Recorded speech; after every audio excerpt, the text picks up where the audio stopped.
Marvel, DC for about 8 years, Valiant Comics, or Acclaim Comics as it was called then, That's right. Yeah. and even a year at Wizard. And then Everybody's got to do a little wizard work. right, exactly, yeah. Yeah, and then 6 years ago, I left Marvel for the third time to join up with my old buddy Joe Pruett to start AfterShock Comics. Yeah. So, what was it for you as a kid that just you're like, you know what? I just really want to be an editor, and then I want to be a partner in my own publishing company. Like, how did that all come to be? I started off wanting to be a writer. My dream job was to be the next Chris Claremont, to dethrone Chris Claremont and become the X-Men writer. So I tried at that for a long time, submitting stories into Marvel, one story a week when I was in college. But when I started working at Marvel as an intern, I grew in love with the editorial process, and just the behind the scenes, the putting creators together to create stories, just being able to world build. All that was so attractive to me that I put the writing behind and never looked back. Yeah, it almost feels like a editor for comics is very similar to a director for movies and everything. So it's almost like you have more hands-on to be able to like you said, control the story and kind of bring things together to create these beautiful worlds and beautiful titles. Yeah, exactly. It's a lot like a director's role or a producer's role in a film or TV show where you're, bringing all the talent together. You're being mindful of the budget. You're being mindful of the visual aesthetics of a project, the story direction, a little bit of everything. A lot of hats that the editor wears.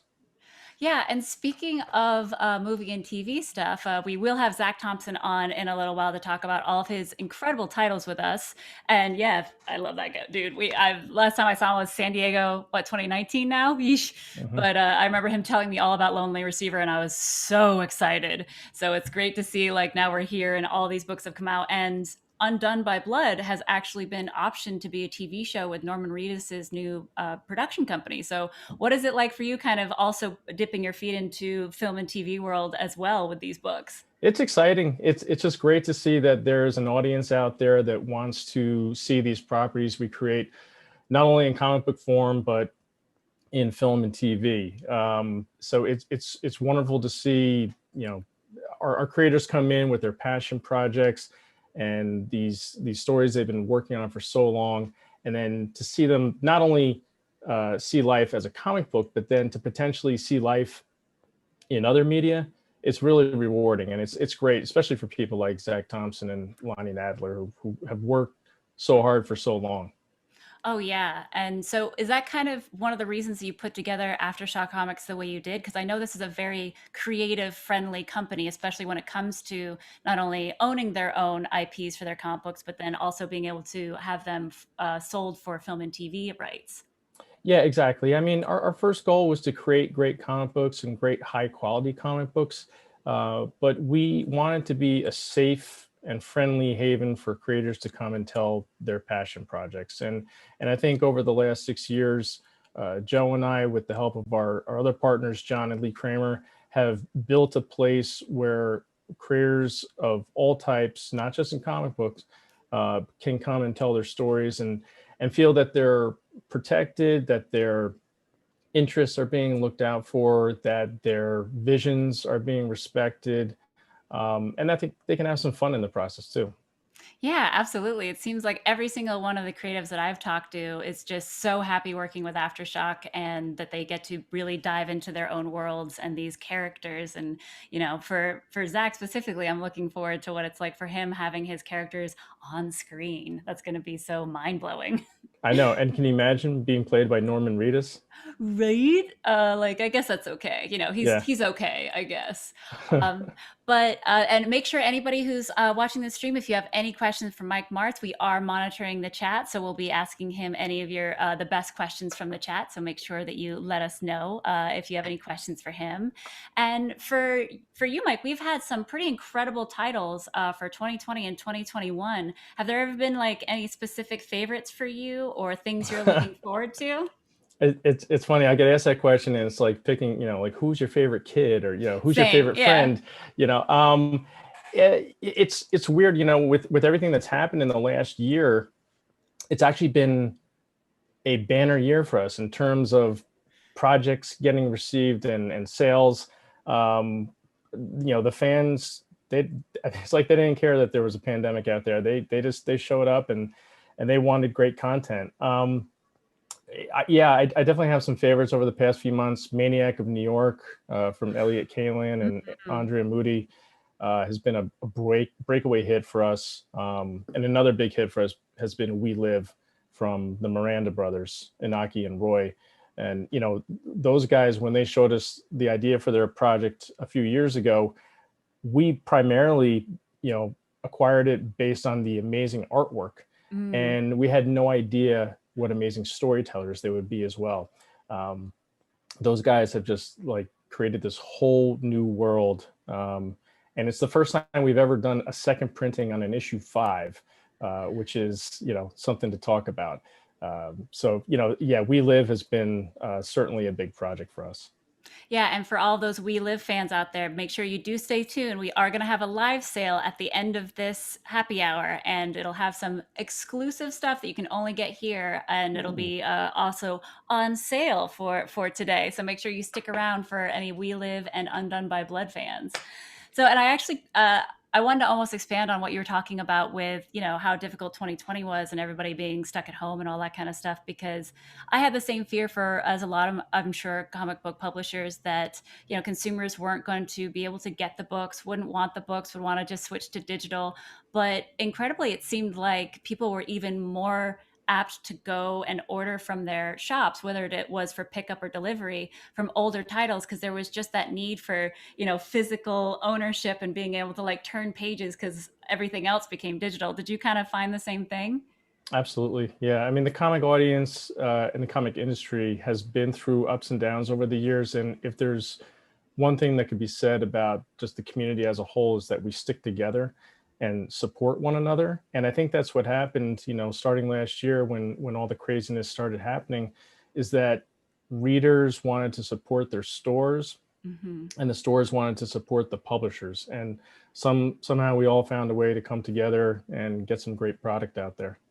Yeah, and I just absolutely love the beautiful SOS book, or Save Our Shop book, benefit book that we put out. Right, it was incredible. Like, you and Joe and everybody just like jumped right in. Was like, you know what we need to do is we need to put together a book that's just for retailers. That we have the top creatives telling their stories about the comic book shops that they love the most. And it was beautiful. How long that came together really quickly. Like, how quickly was that together for us? Absolutely. I mean, that was Joe Pruett's brainchild. And, one thing that's his specialty is putting together anthologies with great talent. He's won an Eisner for it. And so when the idea came up to support our retail community in some way, he was really quick to just kind of get this project off the ground. He called in favors from a ton of different writers and artists, and we put it together very quickly and tried to get it out as quickly as possible to the stores. And they really appreciated the support. Yeah, and a big thanks to Diamond, because they ended up actually shipping all of them for free. So for some shops, they got 10 to 20 copies. And it was beautiful to see all the different ways shops used them, because some sold them just as is, some gave them away as incentives for buying AfterShock comics. But I actually remember that we had one shop that sold them to be a benefit towards the children's hospital that was in their town. So it was just such a wonderful way to use this book. No, that's great to hear. Yeah. Well, did you have any favorite scenes from the comics that just came out yesterday for New Comic Book Day? Well, so we had 3 books come out yesterday, which is quickly becoming the average for us.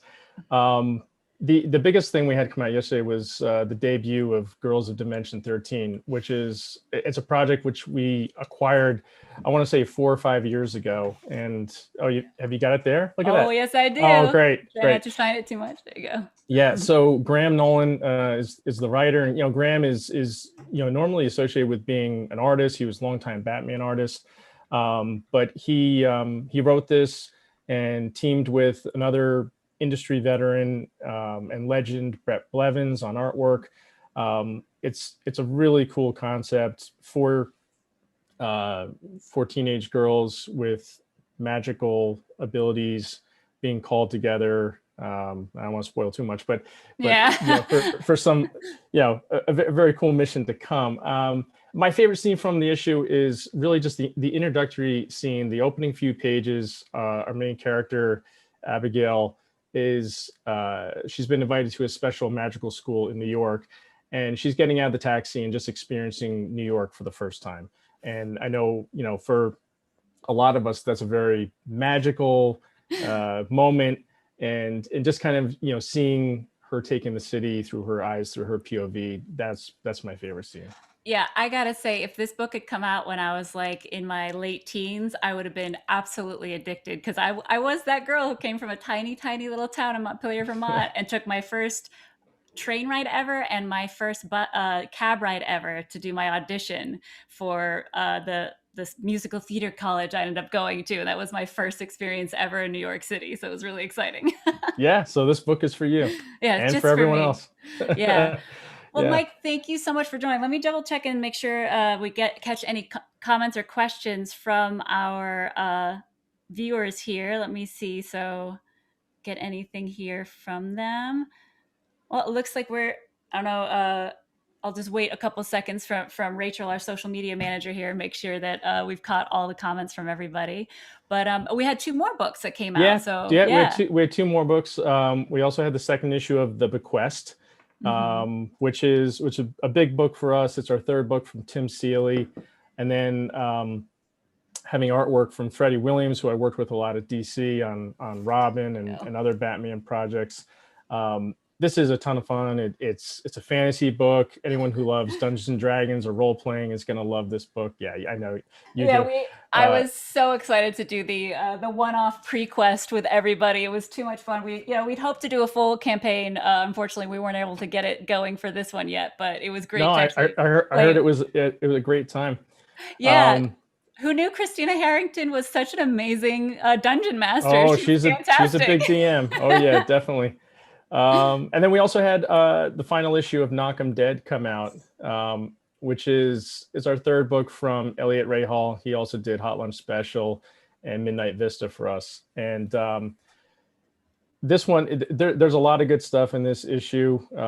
We kind of pick up the story 10 or 15 years after the events of issue 4, which I don't want to spoil much, but something really devastating happens at the end of issue 4. And we pick up with our main character, Prior Bryce, 10 or 15 years later. And it's kind of the aftermath and after effects of the terrible events of issue 4. And Elliot closes the series with a bang. It's a really good. Elliot, I think, is one of the most interesting humans I have ever met. Between his 3 titles with us, Hot Lunch Special, and then Midnight Vista, and how Midnight Vista is based on the true story of him and his stepdad getting abducted by aliens. That's right. Which is insane. So if you haven't picked that up, definitely give it a look. And Hot Lunch Special is also based on his family. They were Lebanese immigrants who came to America, started a sandwich empire in the Midwest, and got caught up in Coen's Brothers type crime. And it's crazy. And then, just like with all of those, that Knock 'Em Dead is actually based on when he did stand-up comedy in Chicago when he was like a youngin' of like early 20s, right? That's right. It's just, but you really feel it with this, because I actually, speaking of when I arrived to New York as a little baby, barely 18-year-old, a few months after that, I actually got my bartender's license and I started bartending and managing a comedy club called Ha Comedy Club right off of Times Square, and reading his book. And it was probably around the same year or so, like in comedy in general. You definitely get that feeling from that he really understood what it was like, and the problems of dealing with addiction and with family and all that you could lose in the comedy scene. It's just, it was kind of crazy to be able to see like that in such a fun supernatural twist too. Right. Yeah. It kind of makes us ask, like, what's next in Elliot's life that we haven't. I know, right? What else don't we know? Like, I'm sure, like, he was like a submarine captain. We're like, what? How, Elliot? When? Like, he looks like he's 25 right now. Like, where did he have time to do all these things? It's crazy. Well, Joe and I have discovered he's a really great fantasy basketball player as well. So maybe we'll have something like that from him next year. Cannot wait. That's incredible. I want almost like a Space Jam craziness that's happened to him somehow, you know? Right, right. Oh, well, awesome, Mike. Thank you so much for joining for our first happy hour. It's so good to see you. And You too. yeah, well, I'll see you on the next conference call with us. Okay, that sounds great. Thanks for having me, Ruth Ann. Absolutely. All right. All right, Take care, Mike. bye.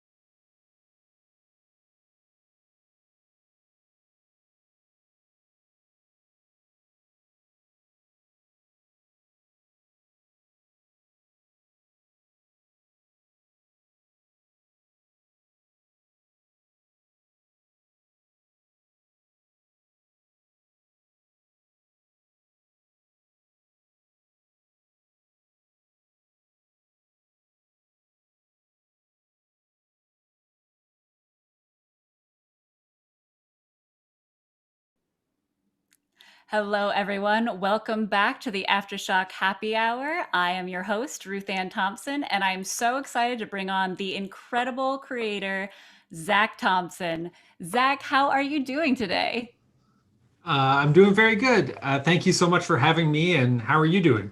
I'm doing good. I'm so grateful you were able to make it today. This is our first time ever doing this, and you were the top choice for me because I have been so excited to talk to you about these titles. I haven't gotten to see you since San Diego 2019, and you only told me a little bit about Lonely Receiver, and I need to talk to you about everything. I have to. So Awesome. congratulations. I'm ready. Yeah, just congratulations for everything. Yes, cheers to you, good sir. And let's start from the top. Let's start with Undone by Blood, the first volume. So this is the quote that I have from you guys. It is explores the impact of the Western myth in American culture.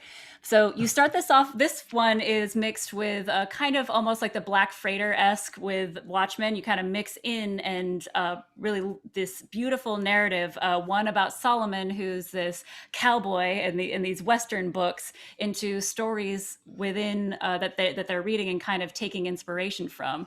And this one you focus on a young girl named Ethel who goes back to her hometown in Arizona. Let's see, wait, it's such a great name, Sweetheart, Arizona. By the way, why Sweetheart, Arizona? I'm just so curious. We really wanted to have like a sweet name, and then like the undercurrent of it all is all the people are weirdos and awful human beings. Absolutely terrifying. Like, no wonder she had to like escape this place after her whole family was murdered, and now she's on the hunt for her murderer to find her family's murderer and get him too. And so and why did you decide to have her also be just so young? So she's like 17, 18 when she's headed to come back for her vengeance. Yeah, I think a big thing that Lonnie and I tried to achieve with Undone by Blood was sort of like taking things that we didn't typically see in the Western genre and sort of giving it the most interesting POV in terms of showing the juxtaposition between the typical sort of like cowboy who's amazing at everything and then a hero who is inspired by that, but can't really wrap their head around the fact that that's like a myth. And I think that like we were interested almost because like the cowboy myth has sort of informed a lot of American culture, I say, as a Canadian sort of watching from north of the border. And it was fascinating to see that through the lens of a teenage girl. And I think that that's what people responded to, as well as seeing someone who is like the atypical sort of hero in this scenario. Yeah, and she definitely just gets her ass handed to her right Yeah. away. I love she's like, I got this, and she just shows up to a bar, which I like as somebody who ended up in New York and like just walked into a bar and started bartending at 18. Like it can happen, like especially like back in the day. But it was just like she walks into a bar and just starts, asking around, and then gets just the shit beat out of her. So it's just like from the get go, it seems like this mythos of the cowboy, that can beat anything and find anything is just beaten out of her. But she still Yeah. holds on, and she still like has this idea. And I don't want to spoil anything, but do you want to tell the audience any more about it? Yeah, I mean it's basically designed to just sort of like buck tradition, and every time you think it's going to go right, it usually goes left. And so, yeah, if you read it, you'll be surprised, or at least I hope. Yeah. Now, were you a big fan of either Western books or Western movies or anything growing up? Yeah, so I'm obsessed with a movie called Once Upon a Time in the West. It's Oh yeah, my yeah, God, yeah, yes. Sorry, I just yeah. got really excited. I liked me some cowboy movies too growing up. Yeah, and it's this culmination of all these wonderful things that sort of exist in Western cinema, and I feel like both Lonnie and I felt like that didn't really exist in comics, but was something that was around like in the earliest sort of heyday of comics. Like Western comics were a thing that existed as almost like a through line. So that was something that was really interesting to us to sort of bring that sensibility back. But because it's so dated, for lack of a better term, how do you find a way to update it? How do you find a way to like modernize some of these things? And we really felt like that juxtaposition is something that only comics can do. So it was like taking everything we love from Once Upon a Time in the West and then sort of like putting it through a Coen Brothers lens. Yeah. And what was it about the 1970s that you wanted to focus on? I mean, we've talked about this a couple times, but like in the most like practical sense, it was like before DNA testing, and it would have been like really, You know, cell phones, like, yeah, yeah. exactly. It's really difficult to track someone down, but like at the same time, it was sort of the end or like the beginning of the end of the Western's hold on American cinema, and it's sort of when it started to die down. Those spaghetti westerns had already come and gone at that point, and so it was a really interesting time to actually explore what cowboys meant to America in the 70s. And that's why we've been really like intrigued by the time periods that we choose, because it's like it's a really, like I said, it's existed since like basically the 1910s essentially. And so like every decade there's something going on in American history that you can kind of like put that cowboy frame narrative onto and kind of like show, how people sort of take it into their own hands. That idea of like rugged, independent justice is like, it's dyed in the wool of American history. Yeah, and I've just noticed this from the all three of these titles that you've done with us are so different, and yet like, why did nobody else think of this? Like, it's so groundbreaking, but like also like, duh. So excellent job. So for all of you that have not caught up on the first volume of this, make sure to pick it up at your local comic book shop. All 5 issues or the trade paperback are available. And this is what first started let's see, it was on September 15th of 2020 that it was announced that it was picked up by Norman Reedus's production company, Big Bald Head Productions, to be, it's going to be a mini series, right? So the plan is to kind of do like an anthology series, much like the comic. We're in early days with development with them, but the idea was essentially the same thing as the comic, using single seasons to tell stories in a certain time period with certain characters. So like the first season of the show should theoretically be Ethel's journey in the 1970s. If it is to go on and continue, it would always sort of explore different basically like 10-year increments is the way we look at it. And so sort of like the second arc is in the 1930s, that could theoretically be where a TV show could go, but we've also kind of left it wide open. The idea being that like Solomon is the through line no matter what, and it's a character who picks up one of his novels and decides to kind of like take justice into their own hands in different time periods. And what was it like for you as a creative that you come up with these stories and then you find out that somebody like Norman Reedus is going to make this into a TV show? Like, walk us through what that experience was like for you. And obviously like it's still ongoing because it's, they're Yeah. making it as we speak. So a little wild. I mean, like when we first started talking to him, I had just finished playing like Death Stranding. So I was like playing a game where I was playing as Norman. And then we were like, I was finishing that and then like getting on the phone with him and like talking to him about something that we wrote, which is like so strange. Crazy. And Yeah. yeah, very surreal. And, the thing that a lot of comic book creators probably talk about this, but like when you have a IP or a book like this and you bring it to multiple people in Hollywood, you start to see people may see it a little bit differently than you. They may have a different interpretation of the story or whatever. And it was so interesting to see Norman's perspective on it completely aligned with Lonnie and I's in a way that like it felt really like serendipitous, and he loved it for the same reason. So it was just really cool. Like, and also championed us. I mean, he was a big proponent of just sort of having us involved in every step of the process. And so we've been on like multiple calls just discussing how to adapt this into television. And I feel like it's because he really, he saw the value in having us there, but I think it also is like, this guy was on The Walking Dead, is still on The Walking Dead. And I think because he's worked on like one of the most successful comic book TV shows ever, like he really understands how to go through this process. So it's been like really amazing and very, very surreal. Right. So for you, that there's going to be the opening night or the first time that you can sit down on your couch and watch your characters on a TV screen. Do you have any plans of like how you want to celebrate that or what you're going to do for that night? I mean, like probably just freak the hell out. Like, yeah, it's hard to comprehend, I think, practically, like, I'll probably have people over and make it a thing, but like, it's also so hard to even imagine that because, yeah, I don't know. It still just doesn't feel. I was telling someone yesterday, actually, it's like I could be standing there watching them film it, and I'd still be like, this isn't actually happening. Yeah. So I'm just it'll take a while to sink in.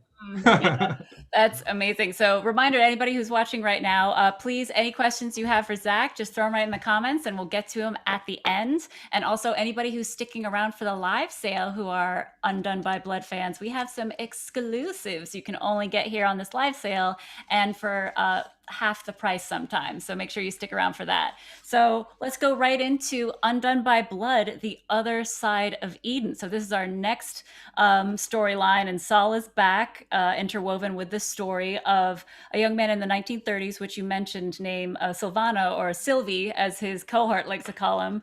And they are trying to do their very own heist at the same time that Solomon is dealing with his own. So tell us a little bit about this story.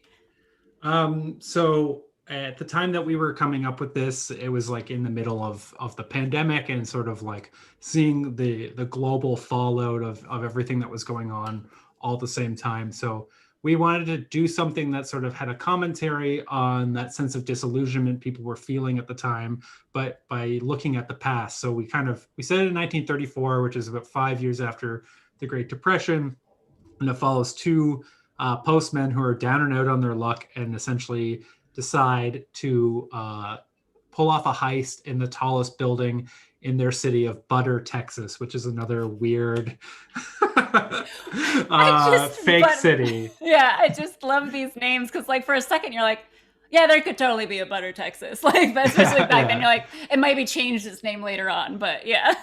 Yeah, and so like we wanted to like take the spirit of the first arc, but also sort of transpose it onto a new timeline and sort of use it to reflect that theme of the cowboy myth through the prism of time and say something a little bit different about another character who would not often be featured in a Western, a young Mexican man who's sort of taking justice into his own hands, and by virtue of that process, learning that like that's a very complicated thing in and of itself. And so it's always about people biting off more than they can chew and then learning how effed they are, because I don't know if I'm allowed to swear, at the end of it. And I think that that's sort of like, that's the sort of stuff I'm interested in, just in general, is sort of like looking at non-traditional character arcs that sort of like don't culminate in the way that you think they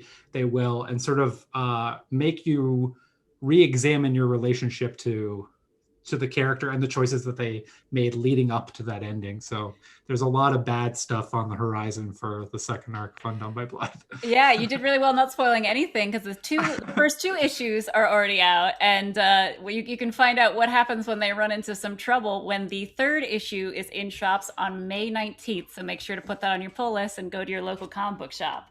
Now, for my next two titles that I've been so excited to talk to you about. I'm so excited. As you can see, I don't know, I think I like them a little bit.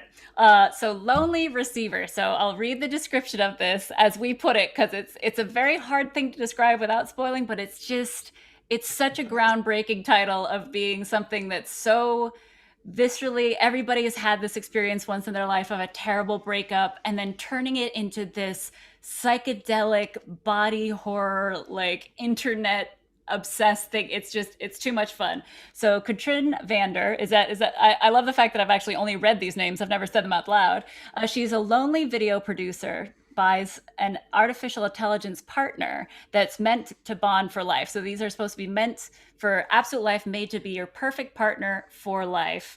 And after 10 years together, her holographic wife just disconnects and basically breaks up with her, takes all of her information with it, because just like us and our phones, my bank info's in there, like all of my ID, like this, that, the other. And if my phone decided to like leave me with all my information, that was basically what happens. And she just completely reels and basically loses her mind. So just so many questions. Like, first of all, like what was it that kind of made you be like, you know what, this is a story I gotta tell?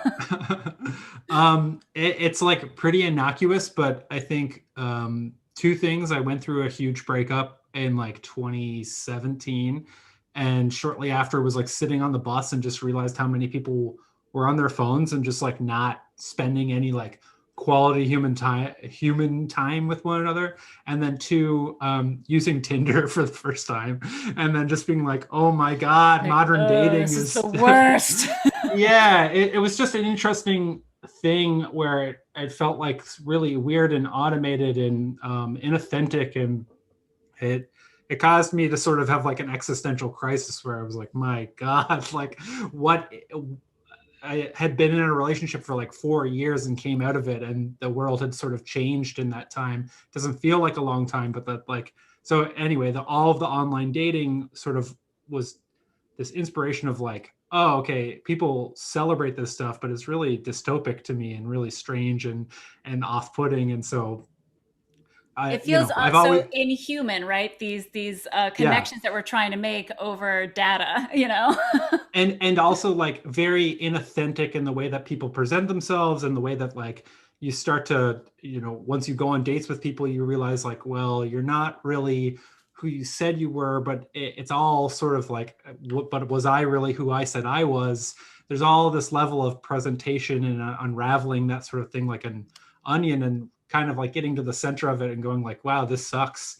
Yeah. So yeah, and I'm obsessed with David Cronenberg and sort of his filmography, and like felt like at this time at least that he's a Canadian and has done really like a lot of his work explores people's relationship with technology and sort of whether or not technology is an actual extension of your body, and so you can't really separate yourself from it. And so I really wanted to blend those types of things with modern dating. And then also like romance comics, again, to go back to the same thing as Undone by Blood, romance comics are a huge thing that just kind of have stopped existing. Right? And at least American comic books. I feel like there's manga, they kind of have a lot of those, but not for like American comic books. We don't really have that. Yeah, and it used to be huge. I mean, like I grew up reading my mom's like Archie digests, and that was like my way into comics. And so there was a lot of that where I was going like, well, this is the type of story I want to tell, and it doesn't quite exist on the shelf right now. So I saw a cool opportunity to kind of like take the stuff that I love and that I'm interested in, and then blend it with romance. And then, you know, teaming with Jen, they just brought such a unique sense of style to the whole thing, and like put that neon shine over everything that like really makes it stand out and look different than anything that's out there right now. Yeah, it really gives it this weird psychedelic, cerebral, like there are some scenes where in the panel you don't know what's actually there and what's not, because you don't know what's in her reality or what's just in her head from this mental breakdown from her wife leaving her. Yeah, and I love that. I think that that's sort of like what you end up going through with a breakup, is you sort of start to like sort through all of this information, and you don't really know, like, you're like, am I crazy and have I put this lens on it, or was that person really that way? And you don't really have any you don't usually, if you go through a really bad breakup, you don't have solid ground to stand on, so you sort of don't really know where you lie, and you have to sort of rebuild your life. And I found that really fascinating to do that through like a surrealist dreamlike lens. And it's like, I know and Jen knows what is really happening, and it intrigues me to no end to see people digest it and have different reactions to it. And like, you know, certain people are so off put by it that they're like, I hate this, but I'm like, well, we Not for listened to you. the response. Yeah. And Thanks for watching. It brings me a lot of joy, though, because it seems to be provoking some interesting conversations with people, and it seems to be making people sort of re-examine their relationship to technology, and it's making people feel really icky, which is like, I think there's not a whole lot of comics out there that do that kind of thing. So it's really, I have a lot of pride about making a book like that. Yeah, and though with Undone by Blood, the second volume, you were able to actually set it and have all the stuff that kind of inspired you from 2020. But it's crazy that Lonely Receiver, came out in 2020, but you had of course, nobody knew just how much we were going to be locked at home, only with our, computers and cell phones and no other human contact. So I think in another way that made the horror of this title even more like gripping and more like, everybody was much more invested. Yeah, it hit at the perfect time. And it's funny to me because like I wrote it in like June of 2019, like towards the end of 2019. And so like, it's just funny that because of the pandemic and because of the delay, it actually ended up resonating with people more because of the situation that they were in personally.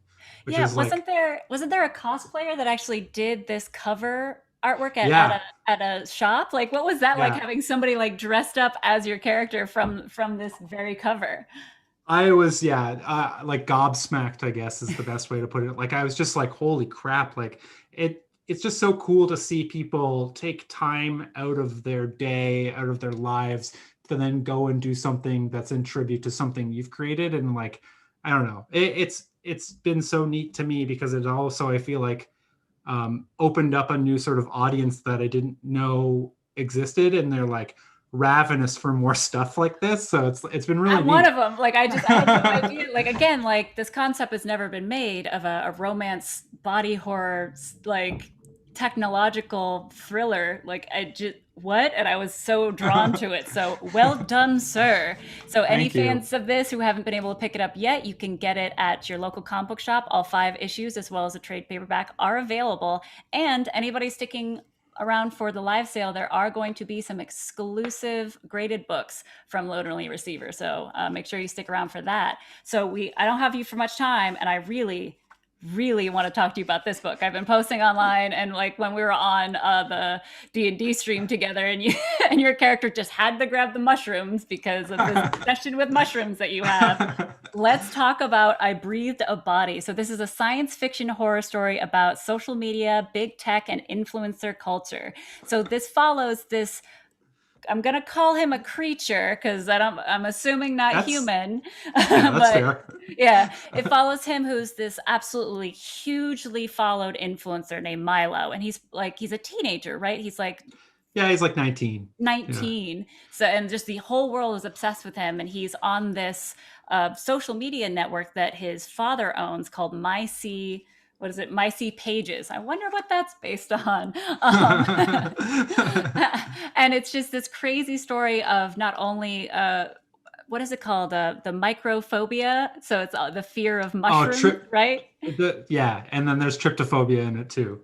Yes, just in case we haven't fit in enough phobias. So tell us about this title, where it came from, and your love of mushrooms, where that came from, and why you wanted to mix something that had to do with spores and mushrooms and fungi into a fear of social media. Like, where was that kind of blend for you? So mushrooms sort of, I'll start with like the fun sciencey stuff.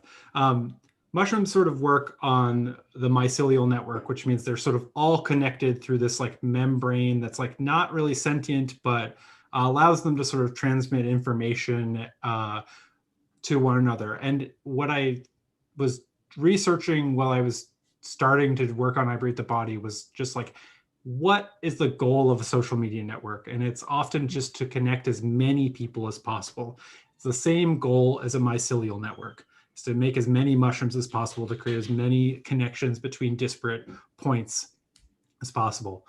And I started to realize that these things that we use every day are sort of, broadly speaking, manipulation machines that sort of allow us to push in information and then use influencers to sort of send out signals and connect people to a certain goal. And, was also writing this during 2020 while we're seeing the social fabric of our society eroding. Yeah. And so it was a culmination of a lot of those things where I was seeing myself more and more drawn to anger around how we're being manipulated. And without getting too much into detail, my previous job before I was a full-time comic book writer, I was working as a video producer with influencers. So I saw sort of behind the curtain. Yeah. And so you start to see that that's not a super authentic process. And so I wanted to sort of make a commentary on how these things are actually way more interconnected than we believe them to be. We want to believe that influences are things that are sort of separate from the networks that they are on, but they're so not. And they're also not authentic in any way, shape, or form. So that was why creating an influencer that was very much not human, and then having them put something onto the network that should ostensibly not be there, in the most clear terms, saying something that is like, and that's something we deal with every day, is like that all of that QAnon stuff and everything that Trump was doing was stuff that ostensibly should not be allowed to be said to people. And I thought, well, how do you do that in a more transgressive way so people really understand why this doesn't belong? And so the series is consistently sort of trying to like push you outside of your comfort zone, while also kind of looking at the reader and being like, why do you like this? Why are you going down this rabbit hole with us? Yeah. It's insane because you see that happening. I mean, for me, the first time I was like, this is going too far, is the whole Logan Paul debacle at the beginning of, what was it, 2019 or 2018? Or was it? I don't even know. All the years have blended together at this point. How crazy was it with when your third issue came out, which had the issue that they were selling pieces and blood of the character, was the same week that Nike was suing Lil Nas for putting human blood in the soles of the sneakers. Like, how bananas was that for you to have something that seemed so like completely fictional and crazy in your comic book, and then have it happen the same week that comic came out? Yeah, this keeps happening. It's very strange. I keep trying to like go, oh, what would be the most insane thing that would never get done? And then it's like, it's not that far outside of reality. And I think that that's something that's really interesting. And I think that like, I hope that it sort of gets people to ask questions about their online usage and sort of where they're putting their time. Because I think since writing these two books that are sort of both dealing with social media and relationships to technology, I've had to re-examine sort of my relationship to it and create some healthy boundaries, because like this creates takes up so much real estate in your brain. And if you're like a social media manager, and like, you work in social media and you do all this stuff, and it's just like, it's crazy the level of stuff you have to think about that is all behind the scenes that no one sees, all of the planning that goes into something like this, even, right? That is like, there's a lot of coordination and it looks seamless when it's happening, but it's like, there's so much that goes into it. And you have to really think about, right down to like, what time do we start streaming? Who do we want to watch this? You know, who, Yep. yeah, there's a lot of it. And we don't think about that. And I think that like, if you take stock of it and you take a step back, you realize how much of this stuff occupies real estate in your brain. And it's really important to like, at least for me, to sort of have a moment where I'm like off Twitter for 3 or 4 days and like no one can get a hold of me. And like, you know, people still have my phone number. So if an emergency happens, they can get a hold of me that way. But like kind of leaving that space and realizing that like when you're in this space, it's a public platform and you're sort of standing in a crowded room talking to people. And it can be great and you can make really cool connections, but it can also be exhausting. No one's expected to be in public all the time, right? Right? And so, Yeah. yeah, it's very strange. And it's interesting I think our generation is the last generation that grew up without the internet. And so Yeah. we're the last generation to understand a virtual reality versus reality. But everybody else has been born since us, pretty much all those generations of people, their lives have always been virtual. Like they've always had an online presence. And I just can't imagine what that's like. So I feel like we're the last generation that can see it absolutely both ways. Like you said, there's some days you're like, Yeah. I'm just gonna step away from this and like I'm not even gonna have notifications on. Yeah, and it causes this like there's a moment in I Breathe the Body that the main character sort of like their personality splits and you start to see them have a conversation with themselves. And that to me was a representation of like how you have to sort of compartmentalize yourself with the public and private self, and how when you're at least of anyone who does anything in public, you know, I try to keep it pretty authentic with who I am on social media, and I try to keep it pretty positive, but there's still a disconnect between like my real life and my public life, because there's certain things I just don't disclose. There's certain things that I don't put on social media.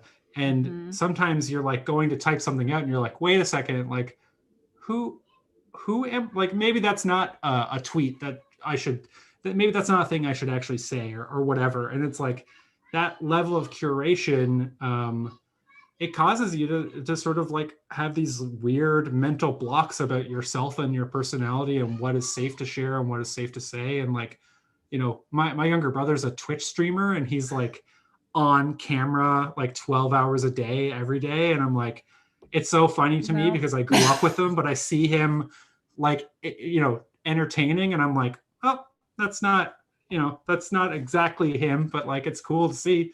But it's, yeah, there's a barrier there. Yeah, absolutely. Well, Zac, I cannot thank you enough for being a part of our first AfterShock happy hour ever. You're the perfect first guest. I was so excited to talk to you about all these titles, and I cannot wait for the next issue of I Breathe the Body, which will be in shops on April 28th next week. It's going to be next week. Yeah. Yes. So awesome stuff. And again, thank you so much for joining. And everybody, please stick around because we are about to do a live sale of a lot of the titles that we just talked about, as well as We Live. So stick around. Thank you so much for having me. Yeah, thank you.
Hello, everybody. Welcome back. It is now time for the live sale during this AfterShock happy hour. So we're going to bring on Joe Pruett and talk about these awesome titles that we have for sale. Joe Pruett, how you doing, good sir?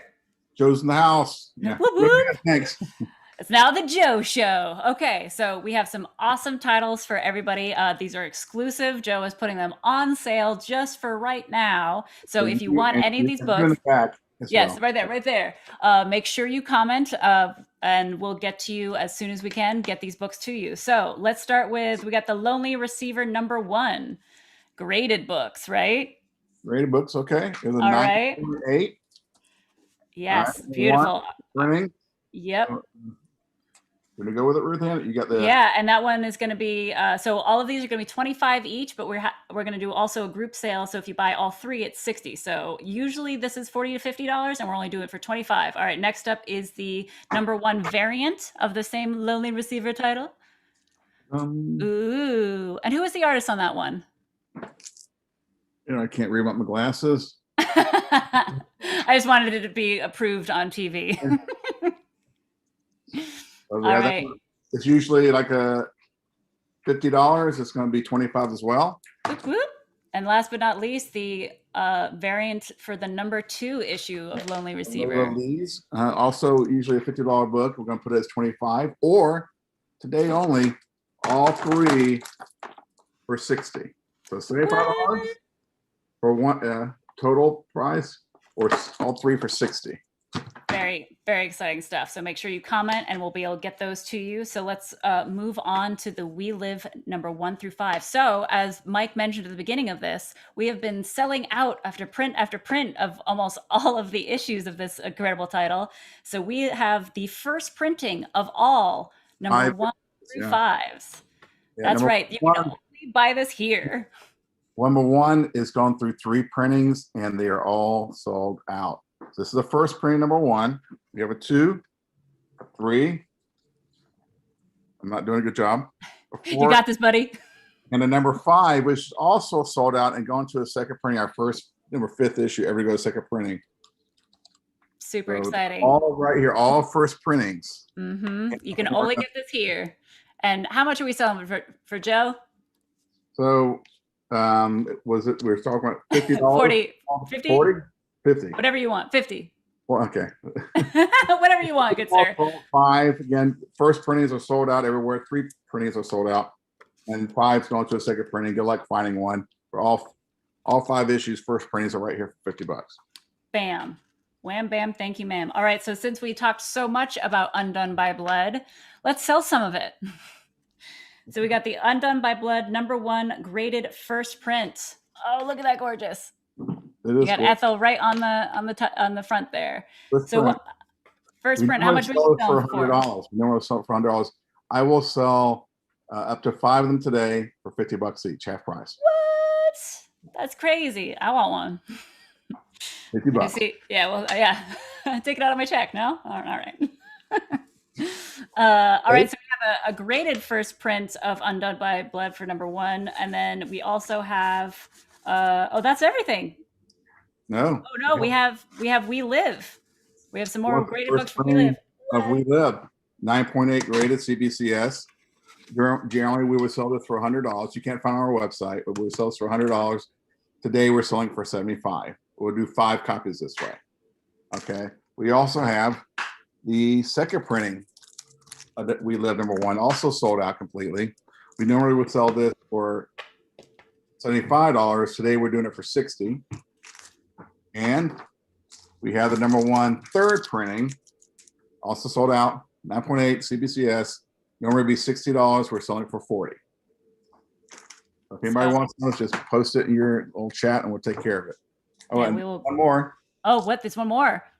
We're going to do the incentive cover, a 1 in 15 cover. The rarest #1 issue we have. It's a first print at the same time as the first one. This is done by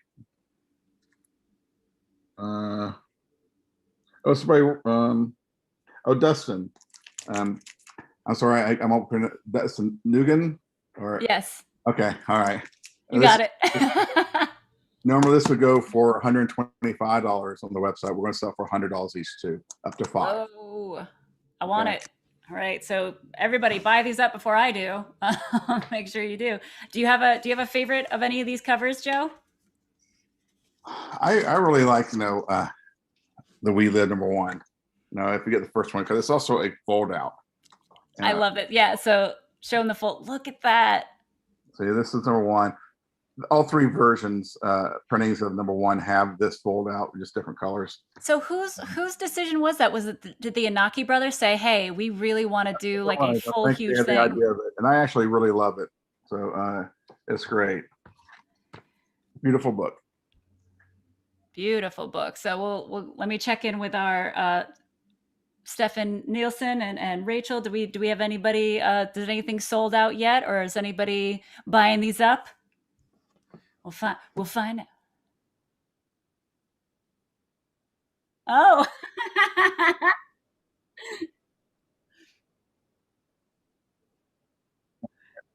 Yeah. That made me do it.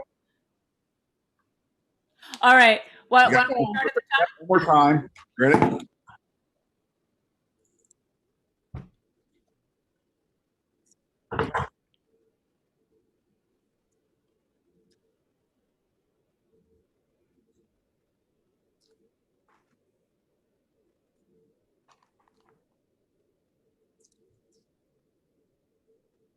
Yeah. All right. One more time.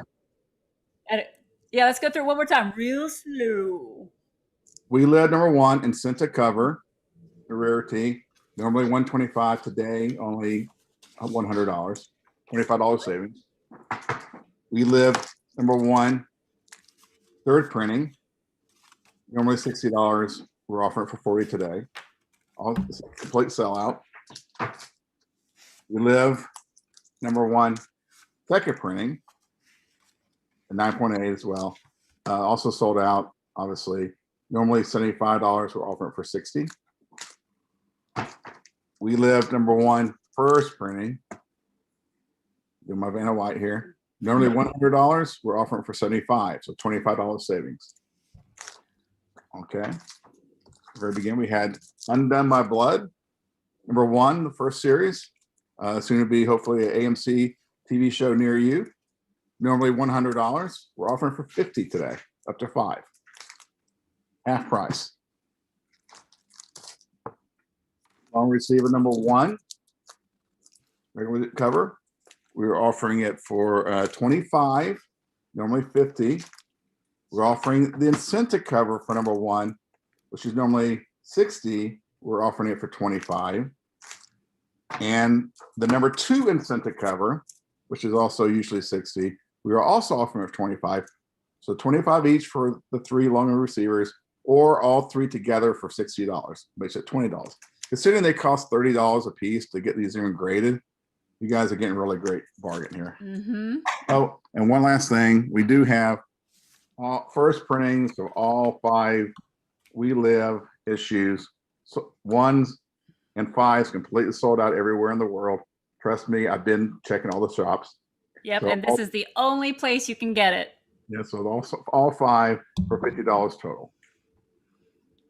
Oh, nice. We actually had somebody ask for 2 of the Undone by Blood, so that's we got a collector in the house. A hoarder. No, it's good. Yes. But we will put 2 aside for you and just Yes. pay on the PayPal account. Yeah. Andrew, awesome. Super stoked that you get to get these today.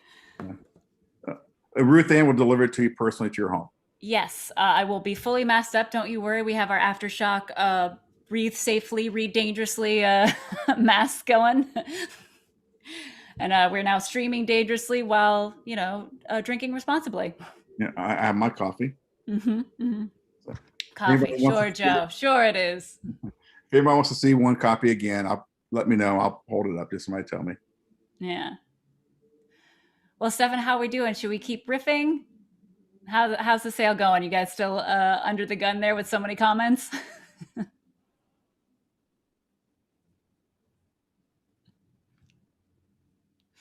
Yeah, I think Yeah, hey, yeah, no, Hi, so Rachel. hi. Behind the scenes, lots of tabs open here, keeping track. We do have quite a bit of claims, and so what I'm going to do in our chat streams, Stefan shared the address before, but anyone who hasn't already commented their claim, I'm going to put in the sales email so you can get in touch with us. And yeah, you guys did great. Perfect. All right. Thank you, everybody, so much for joining. Joe, thank you very much for jumping on the Joe Show to sell some comics here with us. Always a pleasure. I'll see you, what, in a couple hours, it feels like, on the next call? Another call. I know, there's so many, always. A big shout out to our other guests, Mike Marts and Zac Thompson.